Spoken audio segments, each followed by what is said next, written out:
चला आज आपण बनवूया उकडीचे मोदक. तर त्यासाठी खसखस भाजून घेतली, त्यानंतर ओलं खोबरं घेतलं आणि त्याला मिक्सरमधून बारीक करून घेतलं आणि इकडं पाणी गरम करून घेतलं, उकळून पाणी. त्यामध्ये तांदळाचं पीठ टाकलं आणि त्याला व्यवस्थित हटवून घेतलं.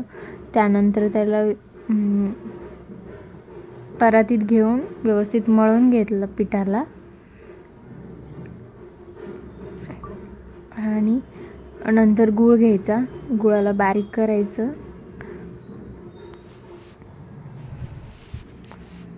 सगळा गूळ व्यवस्थित बारीक करून घ्यायचा, म्हणजे ते व्यवस्थित लवकर वितळेल आणि तो मिक्स होईल खोबऱ्यासोबत.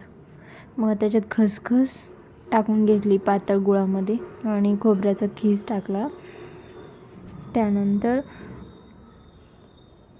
आपण लाटी करून घ्यायची, म्हणजे तांदळाचा छोटासा गोळा, त्याला व्यवस्थित सगळीकडून असं गोल लाटून घ्यायचं.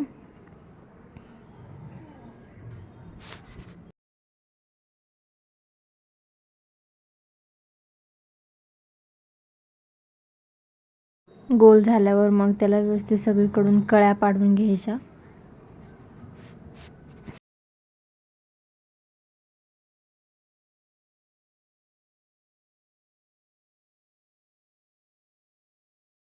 आणि मग सारण भरून घ्यायचं त्याच्यामध्ये, जे की आपण बनवलं होतं, आणि त्याला व्यवस्थित ते सगळ्या कळ्या पाडलेल्या त्याला सगळ्याला जॉईन करायचं, जमा करून घ्यायचं त्या सर्व, म्हणजे व्यवस्थित ते बंद करून घ्यायचं फुटणार नाही. आणि नंतर स्टीमरमध्ये वाफेसाठी ठेवायचं, वाफ व्हायला, उकडायला. त्यानंतर झाकण लावून ठेवायचं आणि आपले मोदक रेडी आहे. त्यामध्ये तूप टाकून मस्त एन्जॉय करायचं.